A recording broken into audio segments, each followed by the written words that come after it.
আজকে আমরা বানাবো এই কিউট ইসলামিক আর্ট। তো ফার্স্টে আমি এখানে একটা পুতুল এঁকে নিয়েছি এবং পুতুলটাকে রং করে নিয়েছি। তোমরা চাইলে তোমাদের পছন্দ মতো যে কোনো কালারের রং করে নিতে পারো। তো আমার কাছে এই কালারটা ভালো লেগেছে তাই আমি এটা অ্যাপ্লাই করেছি।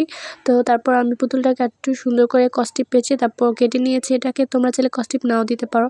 তারপর আমি একটা কার্ডবোর্ডের ভিতরে মসজিদ শেপ করে কেটে নিয়েছি। তোমরা চাইলে তোমাদের পছন্দ মতো যে কোনো শেপ ব্যবহার করতে পারো। তারপর আমি এখানে ঈদ মোবারক লিখে কিছুটা ডিজাইন করে নেব হালকা। আমার মাথায় তেমন কোনো বুদ্ধি আসছিল না যে কী ডিজাইন করা যায়, তারপর আমি এটা এমনিতেই নর্মালভাবেই এঁকেছি। তোমরা চাইলে তোমাদের পছন্দ মতো যে কোনো ডিজাইন করতে পারো। আর আমি পুতুলটার সাথে ম্যাচ করে ডিজাইনটা আসলে করেছি।